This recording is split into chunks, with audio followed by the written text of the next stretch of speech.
What's good? What's good, everybody? Welcome back to another episode of The Urban Platform Speaks. Make sure to like and subscribe as you come into the channel and check out the content.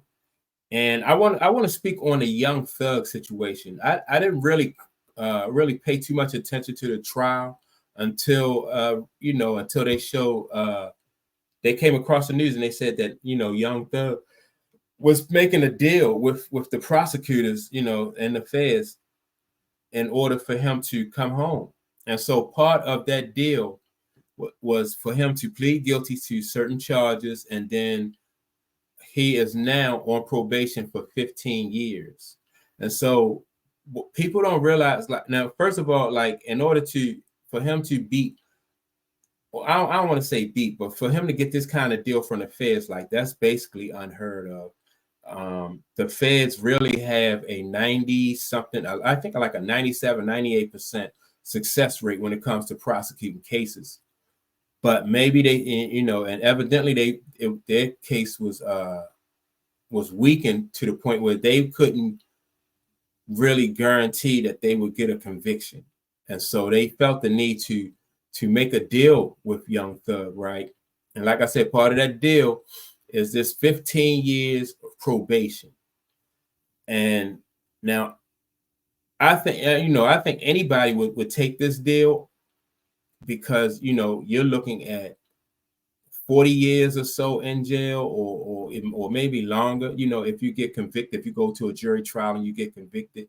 And so most people and rightly so would probably roll the dice and take the 15 years probation.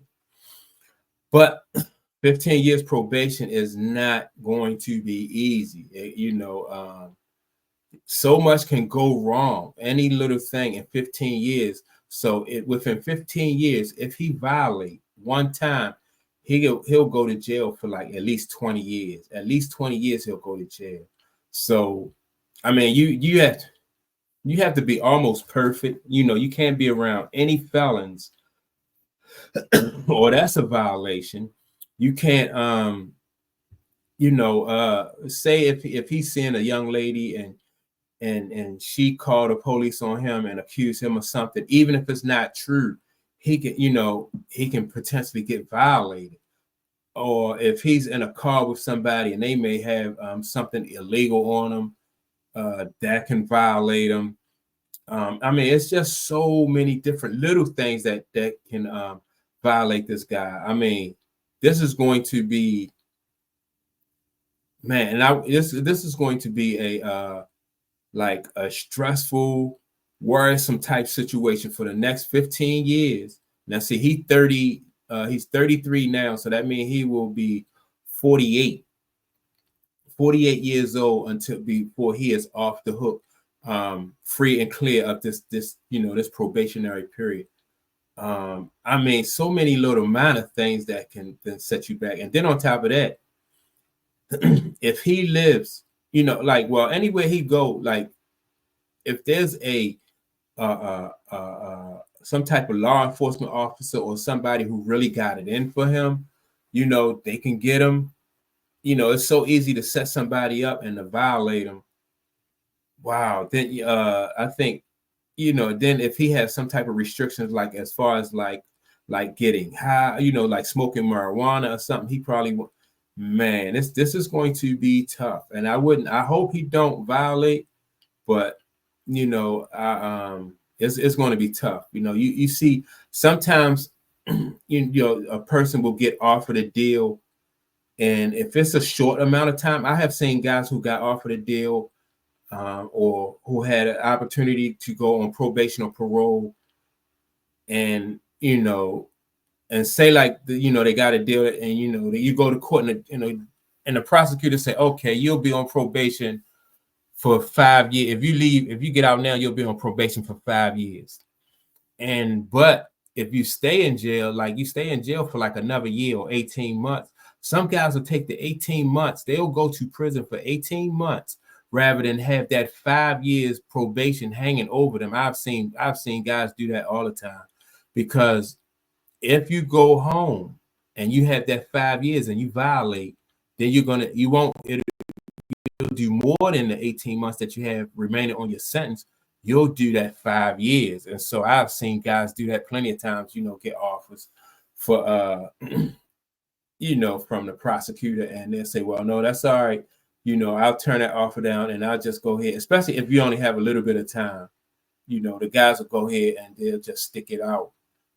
Because also I've seen guys who take the deal, and then they come home and they violate, and they doing that long stretch anyway. So it's tough. Like 15 years is going to be tough. Hopefully he don't, there's not a situation, like I said, where there's some type of agent, a FBI agent or somebody who really got it in for him and really want to see him go to jail. Sometimes, these agents take these cases personally and they see that as an embarrassment. And so, they will go after you. They will come after you, and they'll, for any minor infraction, they will violate you and put you in prison. And it's crazy because he's, like I said, he's looking at least 20 years, if he can't stay out of trouble. So, like a lot of, like I said, I don't like, if I'm looking at 40 years, most people would have done the same thing he did. Like, look, man, I don't want to do 40 years. I'll take my chances with, being on probation. I'll take my chances with being on probation for this extended amount of time. But his lawyers were trying to get that probationary period. They were trying to get that as low as possible, because the lawyers know, that if he violate, then that's it. He's done. He's done for. So, I'm really looking forward to seeing like how he'll be able to make a living, as far as earning money for himself, because he won't be able to associate with no known felons, and so the way he got to be really careful about the way he moved and people he hang around with. And so, yeah, this is not going to be an easy situation. And hopefully, I hope that he understands what he's up against. When you think about 15 years probation, that's really stiff. Yeah, and so that's my take on it. With that being said, make sure to like and subscribe. Don't forget to leave a comment, and I will check you all out on my next video.